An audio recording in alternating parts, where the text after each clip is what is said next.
Hey guys, what's going on? So long time no see. I've been slacking. Not slacking so much on the car itself, but just kind of slacking with the uploads and stuff like that. I have been making progress. I just haven't really been filming anything. I come out, tinker a little bit, maybe 30, 40 minutes an hour. Then it's not worth uploading and updating. I post some stuff to Instagram every once in a while, but I really haven't updated a whole lot. So, as you know, it's like February. I had a goal of before the end of the year. That obviously did not happen. No, I think what I've decided is that I'm no longer going to set a goal. I'm just going to just kind of work on the car and get it right.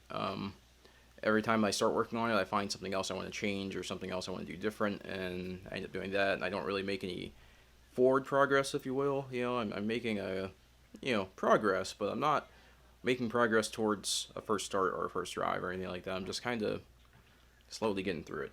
I do really want to start it just because the engine's been together and not ran for a long time, and so I just really want to know if the engine runs. So that's still kind of a goal, but part of my issue is I know that once I start the car, I'm going to zip tie the rest together and go to the track, and I'm never going to address any of the other things that I know I need to address. So that's why I'm kind of like it's a couple of wires, and I could go ahead and crank it over and give it a go, but I still want to paint the interior again. There's a patch in the floor I need to re-weld. There's just all these little tiny things that I know I need to do before I get the car running, because once it's running, I'm going to lose interest and I'm going to start driving again. So I just want to kind of, I don't know, just get it right. Get it not show car worthy, but just get it to be something. Get it to be something that I'm proud of. Get it to be something that I'm proud of. However that goes. So, anyways, let me go ahead and just update you on the progress I have made. So obviously, gotten this far. I had the engine harness in. I took it back out to rewire the interior fuse panel. So that's on the bench over there, and that crate full of wires and stuff that you probably can't even discern because there's a giant mess over there. The entire garage is a giant mess, and so it's just too small. I don't have enough space for everything, and so it's just I find, I wallow out a little hole to work in, and then, clean as I go. But anyways, engine harness is basically done. There's just a few things for the interior harness that need to be done, and a few things inside the car that needs to be done. I need to run the wiring for the boost control solenoid. I'm going to mount here. So what I'm going to do is, for the wiring for the boost control solenoid, rather than run it through the bay like I had before, since I have this fender off, I'm going to go ahead and run it where this factory wiring goes through. So I'll do that. And the same thing on the other side. The fan control will be over here. So just so there's no wires running through the bay randomly, I'm gonna do the same thing, run it along this factory harness. I'm gonna clean this up too because there's a bunch of stuff that doesn't need to be there, like coolant flow level stuff and AC condenser stuff or AC stuff and power steering stuff. None of that stuff is present in the car anymore, so I'm gonna strip that back a little bit, but I'm not gonna focus on it too much because it's hidden. It's inside the fender, so you'll never see it. But anyways, so I need to clean that up. Fuel lines are ran. I pressure tested the fuel system. It's all good. Everything. There were some leaks, but some O-rings just needed to expand and stuff like that. So, so far no leaks. We'll see what happens once we start adding boost and fuel pressure starts rising, because then that might be a completely different story. Might have some leaks then. Everything's all wired up, so I went ahead. I've removed the fan switch that normally sits here, and I put a pressure transducer here, so that way I can monitor the coolant pressure. So if it lifts the head gasket again, I'll know immediately, or at least I'll know for sure. Other things I've done, so this AN line here, this is that crusty pipe here, it's all rusty and nasty, and I had it looped back, and it just looked really bad.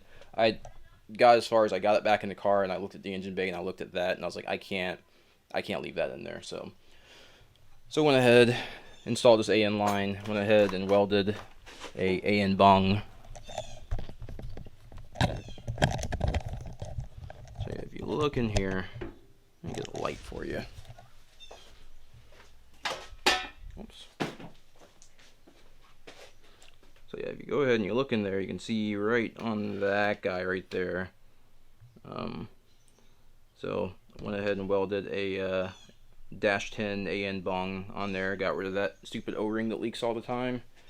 So we got this coolant loop there.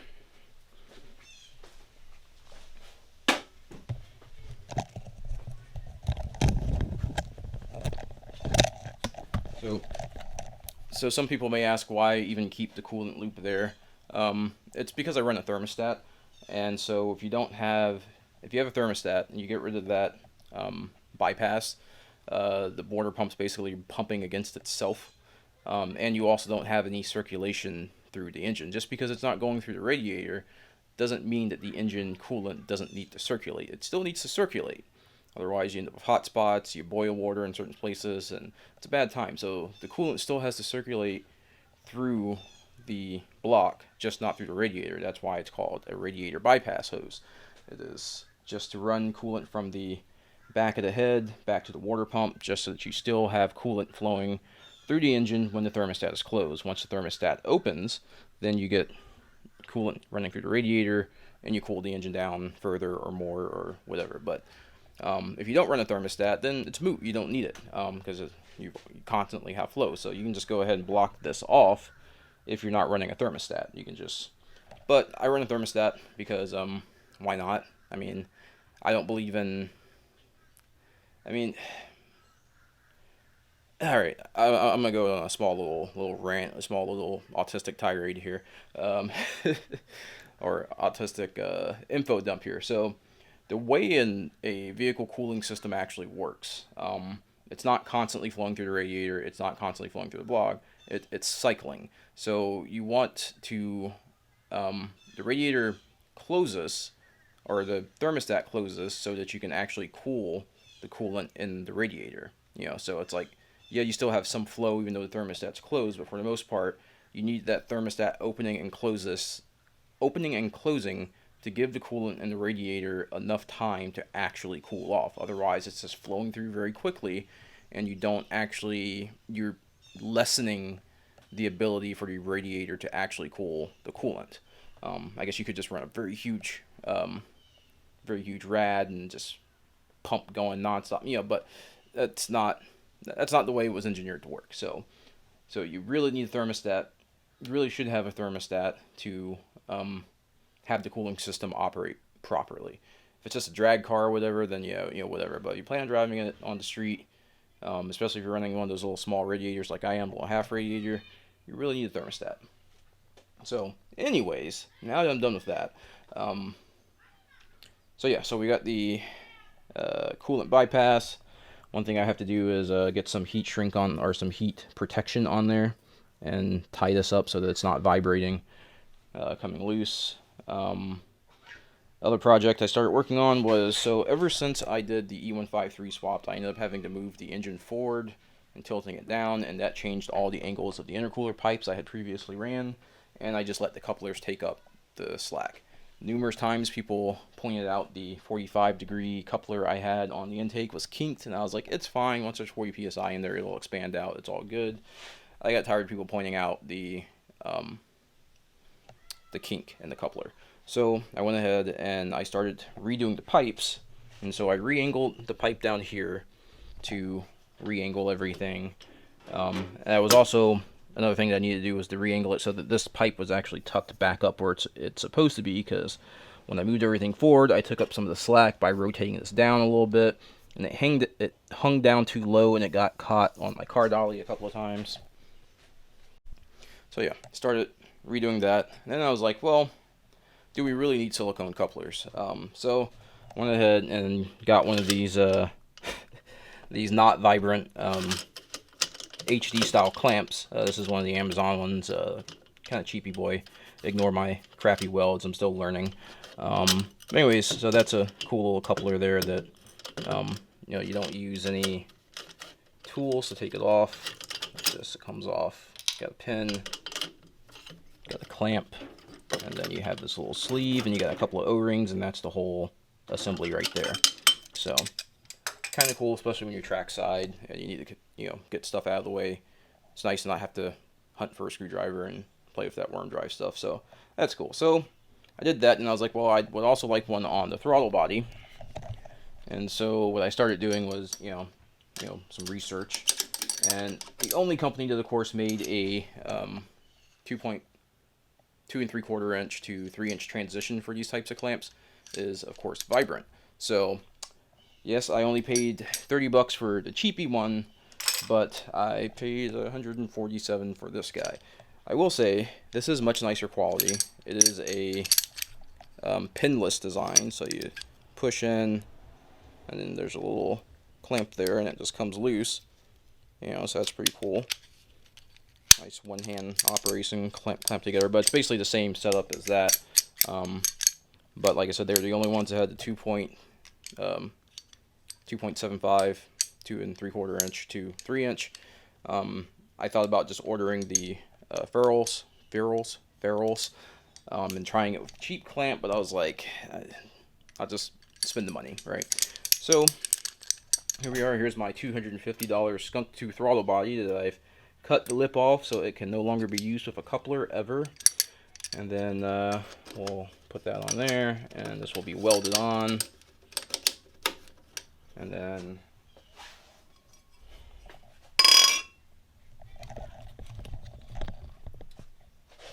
I've got my pipe here. Now we'll go like so. I'll go to this. So this needs to be welded back to this. I was going to build a whole new pipe, but I already had this welded on, and the coolant or air temperature sensor thing was on there, so I didn't bother. I was like, I'll just weld this to that. So that needs to be welded to that. This needs to be welded to that. Everything needs to be aligned. And then I need to, of course, weld this to that. That's scary. I'll probably just go really, really, really slow because I don't want to like damage or warp this thing since everything is so precision inside. So, anyways, that's where we're at right now. That's where we're at today. That's the quick update. Hopefully that wasn't too rambly or too quick and too nonsensical. Basically what I'm working on today right now is just finishing up this intake pipe.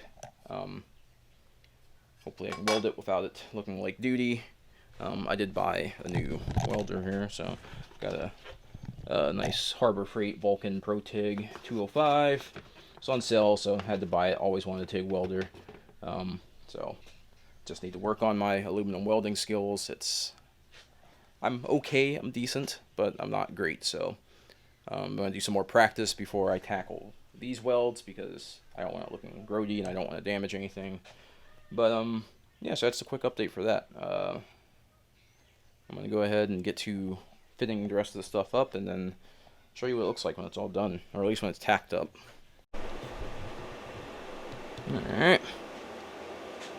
Test fit. My crappy tacks.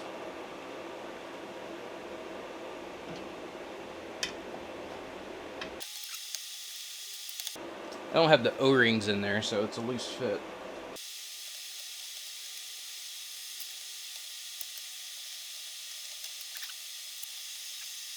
Alright, there we go. That looks pretty decent. Alright, so we got some good angles there. Doesn't look too weird. Looks pretty good. Everything still looks relatively straight. Like I said, you got some slop in these things, but I don't want to rely on the slop too much. Like this feels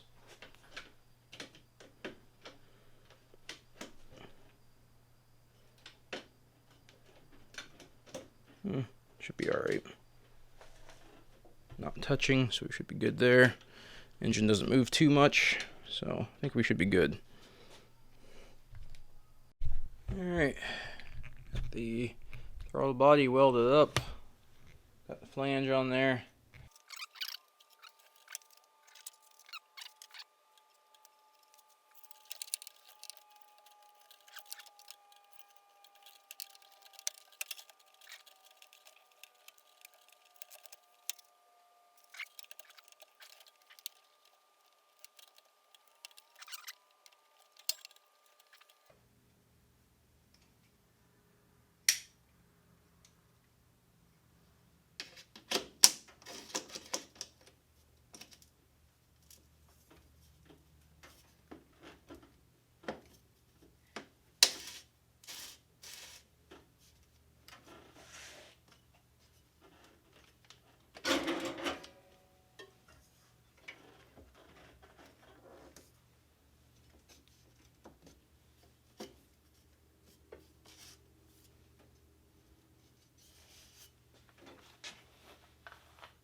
welds look horrible, but hey, you know, they should be functional.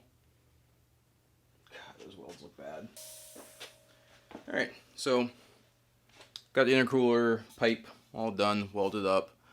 Decided, at first I was going to paint it, but I'm going to try and polish it. I've never done like a really super fancy mirror polish, so I'm kind of curious as to see just how shiny I can get this. So right now what I'm doing is I'm going through and I'm starting off sanding it with 400, and I'll take it up to like 1,000 or 2,000, and then I'll go over it with a nice metal polish and see if I can get something that's better than the finish that came on it, you know. So it's working on that.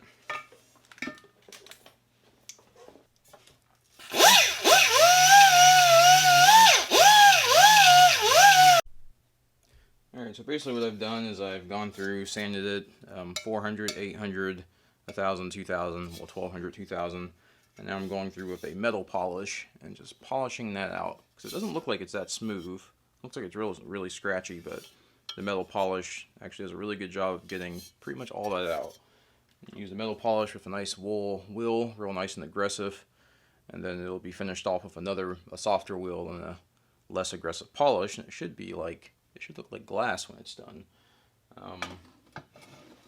But this isn't really working out too well because it seems like it wants to overheat, so I might have to get an actual grinder and go at it, or like an actual buffer. But I don't know, this is working for now. Alright, so I went ahead and just did like normally you want to do the whole thing in stages, you know. I went ahead and did like one section start to finish just to see what it would look like. As you can see, that is what she looks like, or what she will look like when it's all done and polished up. You know, including the janky welds. Even they look pretty decent when they're super shiny. So we'll continue on. I gotta go to Harbor Freight tomorrow and pick up some better tools for doing this, because this guy hates life trying to polish. I ended up taking my angle grinder and putting a wool wheel on it, and it actually works really good. But yeah, so we'll finish that up and show you what it looks like when it's all done. Alright, I'm completely covered in crud. Whoops, there we go. There's our nice and shiny pipe. See how shiny that is. So kind of cool, you know, just a little elbow grease. Alright, so got the throttle body all cleaned up. Went ahead and sanded down the inside of that to try and make it as smooth as possible. Also went ahead and polished up my crappy welds, because you know, they don't look nearly as bad when they're shiny. You know, so these actually came out fairly decent. I mean, for someone that started TIG welding aluminum like, you know, a week ago, they're not horrible. What I ran into trouble with was around this side where, yeah, that looks really bad. Where I got really close to so I had stripped off the coating, the anodized coating, all the way around. I had a lot more space on this side versus on this side since it's at an angle, and I didn't account for the cleaning area of the arc, because you've got the actual arc that melts the puddle, and you've got this like outside AC cleaning area that's a little bit wider than your beads or your puddle. I didn't account for that actually getting into that painted area, and that just sent everything to hell. So that looks bad, and unfortunately this is the side that no one sees. That would have been great if this was on, you know, the side that everyone sees, but unfortunately this is the side that everyone's going to see, so whatever. It's not horrible, but it should hold.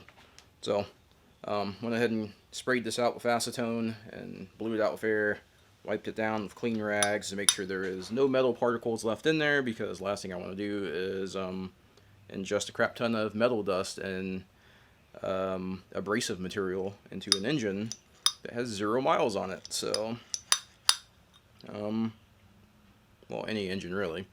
So anyways, got this guy cleaned out. I'm gonna set this aside someplace clean clean out the intercooler pipe, put this back together, and then put it back on the car.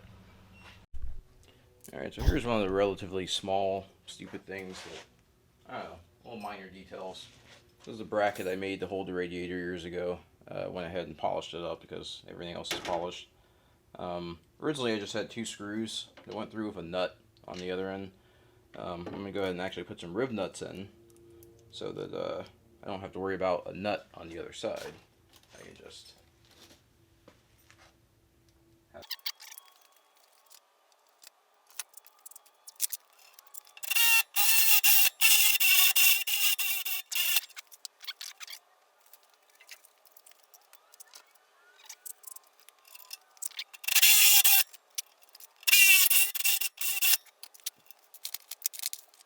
all this stuff. So you get the rib nut on the tool, stick her in the hole there, give her a little squeeze.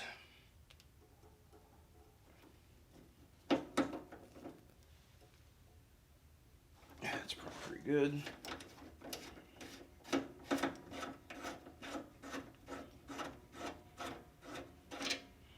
Now you've got a nice boss there.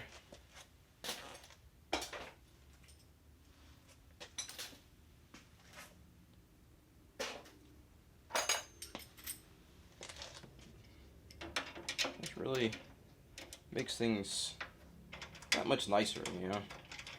Makes things that much more finished, and you know, no one that doesn't work on the cars is gonna know that that's there, but I know it's there, and I don't know, it just easy way to do things.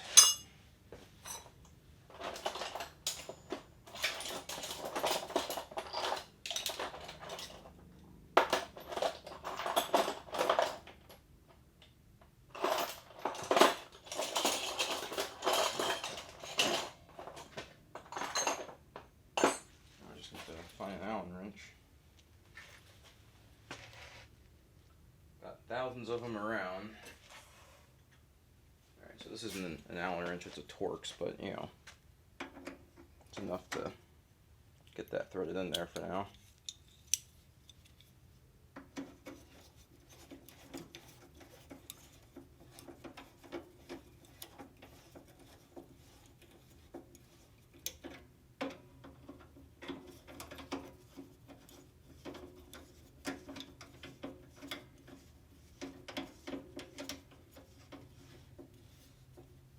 Yeah, look at that fit and finish.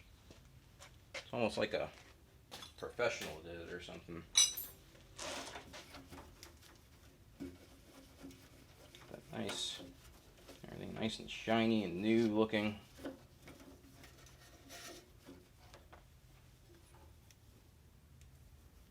93 Ford Escort, you know. Got some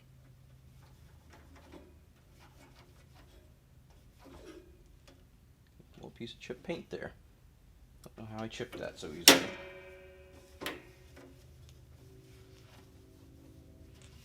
Now, that's there. Go to get throttle body ready.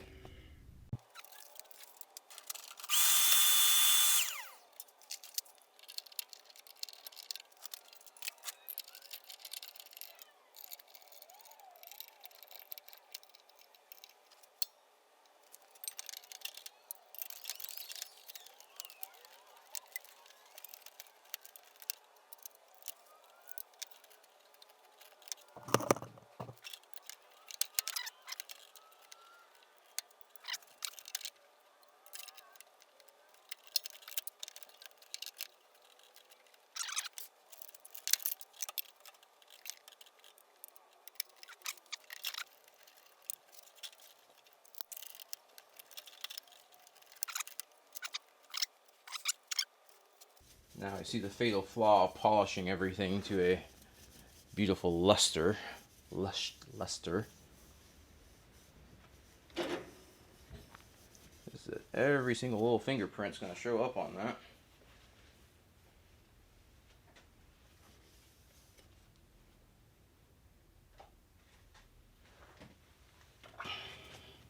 Has enough room there.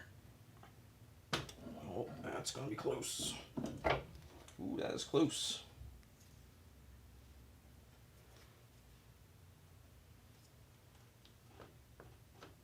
I mean, we can move the pipe around a bit. Not ideal, but we can make that work.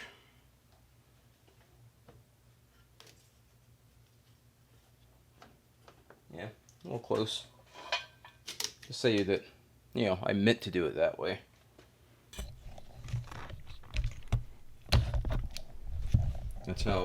That's how precise I am there. Yeah, so I may end up putting the battery in the trunk just because it does look really gross in the engine bay. I mean, it's not horrible, but I haven't decided yet.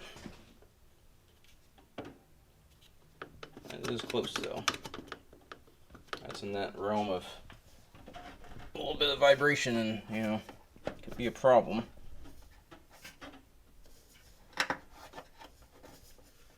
But all in all, yeah, it's real tight. So, but all in all, happy with that setup. Looks pretty good. So we're gonna call it for this video. Like I said, just tying up loose ends at this point. Want to make everything look nice and pretty and all that. I know once I start the car, I'm going to lose all interest and just want to drive it. So we will get her going. Till next time, guys.